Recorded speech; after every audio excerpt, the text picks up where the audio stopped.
Slavnostnemu gostu so članice društva že kmalu po sprejemu naložile prvo, nepretirano zahtevno nalogo – pripravo lastnega hlebčka kruha.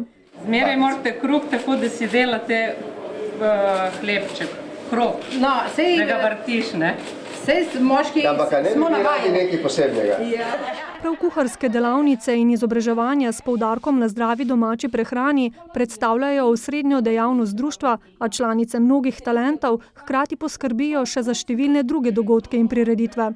V društvu začetne je bilo 20 članic, zdaj pa našteje že preko 80 članic in članov, ker se nam pridružili tudi nekateri člani. Oziram se s ponosom in sem ponosna na članice, člane, ki so sodelovali, ki so pomagali, da smo lahko to vse dosegli, kar smo dosegli. V društvu so še posebej ponosni na vselej množično obiskano državno ocenjevanje in razstavo kruha, ki se bo letos odvilo že 7. leto zapored. Društvo podeželskih žena in deklet Bela cerkev si vsekakor zasluži izredno, bom rekla, zahvalo in priznanje, kajti skupaj z občino Šmarješka Toplica je poskrbelo za prepoznavnost Bele cerkve in hiše žive dediščine tako doma kot v svetu.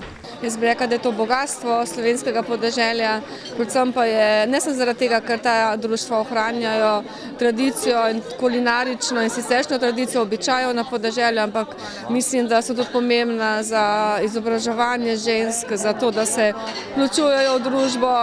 Da so dejavnosti mnogih podeželskih društev eden izmed močnih znakov vitalnega življenja na podeželju, je v nagovoru poudaril tudi predsednik države. Vsi smo pa večinoma tukaj tudi starši ali stari starši z veliko skrbjo za prihodnost naših otrok, ampak in kolikor bodo taka društva, velika in majhna, povsod po naši domovini, skrbela za to, da bo ta tradicija ostala, se bomo lahko toliko bolj zanesli, da bodo v varnih rokah. Srečno temu društvu in srečno vsem. Na sila sproščeni slovesnosti so se s priznanji zahvalili tudi vsem zaslužnim članicam za njihov prispevek k uspešnemu delovanju društva.